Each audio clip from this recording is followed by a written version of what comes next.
ED के द्वारा जिस तरीके से लगातार ज़मीन घोटालों का खुलासा हो रहा है और इस दौरान एक और बात सामने निकल कर के आई है कि जितने भी यहाँ पे ज़मीन घोटाले हो रहे हैं वो सारे कोलकाता से मंगवाए हुए फ़र्ज़ी डीड के कारण हो रहे हैं। नमस्कार, मैं प्रेरणा चौरसिया, आप देख रहे हैं दृष्टि नाउ। अब आप यहाँ पे मेरे पीछे देखिए कि किस तरीके से ये जो पूरी ज़मीन है, ये पूरी ज़मीन यहाँ पे एक मतलब मैदान के तौर पे नहीं कहा जा सकता, ये ऐसा बताया जा सकता है कि एक बिल्कुल बंद ज़मीन यहाँ पे पड़ी हुई है।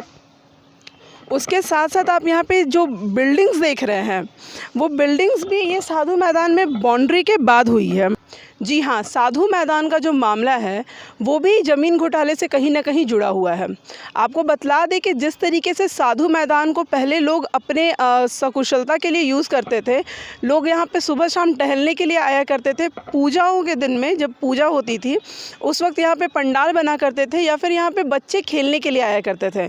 आप अभी इस मैदान को देख करके अंदाज़ा लगा सकते हैं कि ये मैदान ना तो अब बच्चों के खेलने के लिए रह गया है, ना तो बुज़ुर्गों के टहलने के लिए रह गया है, और ना ही यहाँ पे अब कभी भी पूजा पाठ में यहाँ पे पंडाल बनाया जा सकता है। आपको एक और चीज़ बताएं तो ये जो ज़मीन है ये कहीं ना कहीं सूत्रों से हमें ये मालूम चला है कि ये जो ज़मीन है ये पहले नगर निगम के पास थी, लेकिन जो ये जो भू माफिया है, आपको बता दें कि जो ज़मीन घोटाले में जो भू माफियाओं का जो गिरोह है उनकी दबिश भी इतनी ज़्यादा है कि नगर निगम के यहाँ पे बोलती बंद हो गई है। आपको बता दें अभी आए दिन जितने भी ईडी के छापेमारी हुई है उसमें से जितने भी ज़मीन घोटाले के मामले निकल करके सामने आए हैं वो सारे कोलकाता से डीड के ही हुए हैं।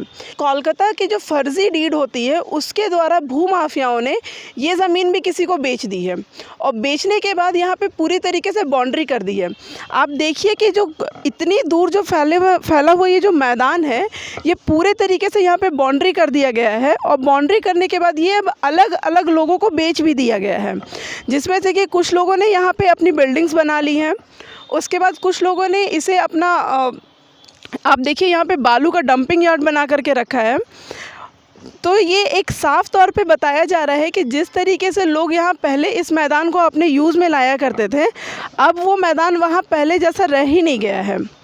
ईडी जिस तरीके से हर जगह पे छापेमारी कर रही है, तो अगर ये खबर भी ईडी के पास तक पहुंच रही है, अगर ये खबर भी ईडी के पास तक जा रही है, तो हमारे चैनल के तरफ से उनको ये बताने की कोशिश रहेगी कि ये जो हमें सूत्रों के मुताबिक से पता चला है कि ये ज़मीन पहले नगर निगम की थी, लेकिन भू माफियाओं के कब्ज़े के दौरान ये ज़मीन कोलकाता फर्जी डीड के कारण किसी और को बेच दी गई है।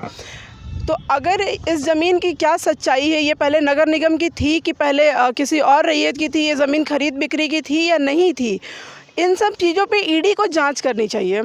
ये जो बालू आप यहाँ पे गिरे हुए देख रहे हैं, ये बालू यहाँ पे जिस ऑनर ने गिराया या फिर जिस रैयत ने यहाँ पे गिरवाया है, उनका कहना है कि उन्होंने ये ज़मीन को रेंट पे लिया हुआ है। कि आखिर जहाँ पे कुछ सालों पहले यहाँ पे पूजा के पंडाल लगते थे या फिर लोग यहाँ पे खेलने के लिए आया करते थे जो बच्चे थे, और इस मैदान को उन्होंने पूरी तरीके से अपने सुचारू रूप से अपने उपयोग में वो लाया करते थे, लेकिन अभी आप देखिए कि किस तरीके से आधा जो मैदान है वो यहाँ पे ऐसे झाड़ियों से भर चुका है, और उसके बाद जो आधी ज़मीन है उस पे लोगों ने यहाँ पे अपनी बिल्डिंग्स बना ली है।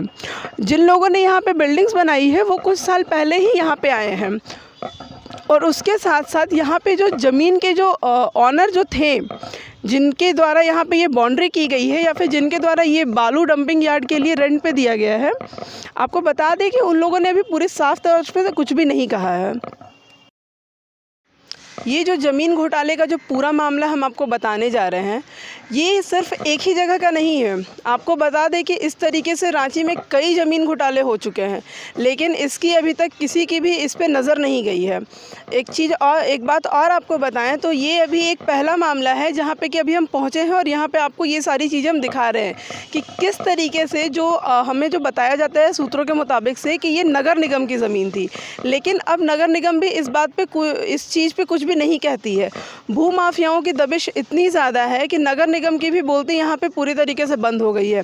इसी के साथ साथ आपको हम एक दूसरी जगह भी दिखाएंगे जो कि इसी कोलकाता डीड फर्जी डीड के मामले में थी। आपको बता दें कि ये जो पूरी ज़मीन हमें देखने के लिए मिली है, ये नगर निगम की थी। नहीं सॉरी, ये नगर निगम की है, ऐसा हम कह सकते हैं। अगर इस चीज़ की पूरी तरीके से जांच की जाए और जांच में अगर ये बात खुलासा हो जाता है तो हम इस चीज़ को कह सकते हैं कि ये ज़मीन अभी भी नगर निगम की ही है। आप देखिए कि ये जो ज़मीन है जिसे कि किसी ने रेंट पे दिया हुआ है, उस ज़मीन पे देखिए किस तरीके से यहाँ पे ईंटें रखी हुई हैं और उसके साथ साथ यहाँ पे किस तरीके से अभी आपने देखा कि बालू का डंपिंग यार्ड बनाया हुआ है। तो आपको कहीं ना कहीं ये लग रहा होगा कि अगर ये ज़मीन खरीद की नहीं है, बिकाऊ नहीं है, तो फिर आखिर यहाँ पे कौन इस तरीके से ईंटें ला करके रख रहा है या फिर बालू और छरी यहाँ पे ला करके रख रहे हैं। इससे साफ तौर से जाहिर होता है कि कहीं ना कहीं ये डीड बना करके या फिर फर्जी डीड बना करके यहाँ पे लोगों ने इस ज़मीन को बेचा है और बेचने के बाद फिर जो इसके जो अभी रिसेंट के जो ऑनर हैं, उन्होंने साधु मैदान मामले में यहाँ के जो पुराने निवासी हैं या फिर ऐसा कह सकते हैं कि जो लोग यहाँ पे बहुत पहले से रह रहे हैं, जिनको कि इस ज़मीन के बारे में पूरी तरीके से जानकारी है, उनमें से अभी एक जो ग्रामीण है वो हमारे साथ है। आइए इनसे जानते हैं कि आखिर इस ज़मीन की क्या पुरानी बातें हैं या फिर क्या कुछ है। जिस तरीके से आप लोग यहाँ पर शुरुआती दौर से रहते हुए आए हैं, तो आप लोगों ने इस ज़मीन को बहुत पहले से देखा होगा और बहुत करीब से देखा होगा। तो इस ज़मीन के बारे में कुछ बताइए। इस ज़मीन में पहले आदिवासी लोग माने कि खेती वगैरह करते थे। उसके बाद में आ गए अंग्रेज़ लोग आए, अपना कब्ज़वारी में ले लिए। वो कैसे कैसे यहाँ कैंप बनाए, यहाँ का कैंप करने लगे, उसके बाद में रहने लगे। आदिवासी लोग से क्या मुआवजा दिए नहीं मुआवजा दिए हम लोग को नहीं पता। उसके बाद में वो लोग जब चले गए तो ले लक्ष्मी नारायण जायसवाल जी वो ले लिए। उसके बाद पूरा कंपाउंड कर लिए। कंपाउंड करने के बाद में वो अपना स्तर से वो माने कि हाँ कुछ गेस्ट हाउस क्या जो खेती उती करने लगे, वो भी क्या किए वो नहीं जानते। यहाँ बहुत सा पेड़ पौधा था, सब कट के धीरे धीरे ख़त्म हो गया। लेकिन आप यहाँ पे देखिए कि उसी ज़मीन पे किस तरीके से बिल्डिंग्स बनाई हुई हैं। आप देखिए यहाँ पे बहुत सारे घर बनाए हुए हैं और एक होटल भी बना हुआ है। उसके बाद यहाँ पे घर अभी बन भी रहे हैं। इससे ये साफ़ तौर से ज़ाहिर होता है कि ये जो ज़मीन यहाँ पे थी, साधु मैदान की जो ज़मीन थी, और ये कब्ज़ा जो हुआ है वो कहीं ना कहीं उसी कोलकाता डीड जो फ़र्ज़ी डीड आती है उसी के द्वारा किया गया है। क्योंकि जिन लोगों ने यहाँ पे ज़मीन बनाया है या फिर जिन लोगों के घर यहाँ पे बन चुके हैं, वो जितने भी लोग हैं उन्होंने किसी न किसी से ये ज़मीन ख़रीदी होगी और ख़रीदने के बाद ही उस पर अपना ये काम शुरू किया होगा। चुनाव अभी हम मौजूद हैं फिरायालाल चौक में, जहाँ पे कि एक होटल है, होटल आनंद। ये होटल यहाँ के रांची के सबसे पॉश इलाके में है और बताया जाता है कि इस होटल की कीमत लगभग करोड़ों में है। और आपको बता दें कि इस होटल के बारे में कुछ बातें ऐसे भी निकल कर के सामने आई हैं, जिसमें कि बताया जाता है कि ये जो होटल के कागजात हैं या फिर ऐसा कह सकते हैं कि इसे की जो ख़रीद बिक्री हुई है वो कहीं ना कहीं कोलकाता डीड के द्वारा ही की गई है। कोलकाता डीड के बारे में आपको बता दें कि जिस तरीके से उसमें बताया जाता है कि वो एक तरीके का फ़र्ज़ी डीड है। आपको इससे पहले अभी हमने साधु मैदान के बारे में बताया, अभी यहाँ पे हम आपको दूसरी बात बताने वाले हैं यहाँ पे आनंद होटल के बारे में।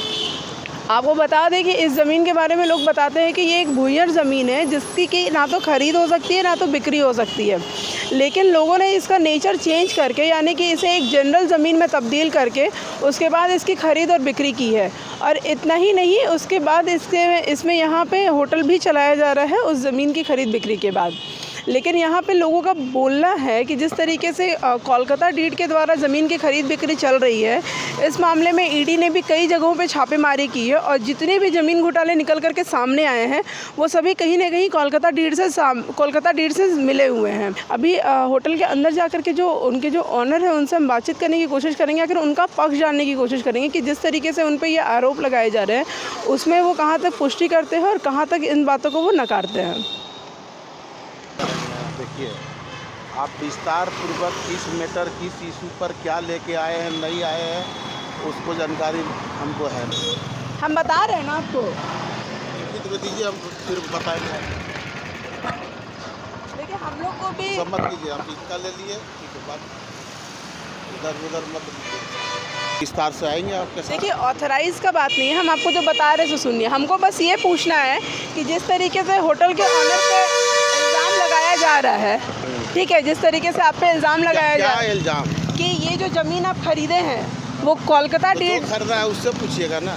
तो कोलकाता आप अभी ज़मीन की देख रेख कर रहे हैं ना। आप कैसे देख रहे हैं नहीं देख रहे हो तो मेरा सवाल है। अब जो बेचा है नहीं बेचा है, जो खरीदा है नहीं खरीदा है, उसका तो डॉक्यूमेंट्री प्रूफ होगा ही कहीं ना कहीं। सही आदमी है कि नहीं है, गलत आदमी है कि सही आदमी है, उसका तो पड़ताल आपको दूसरे तरीके से न करना होगा।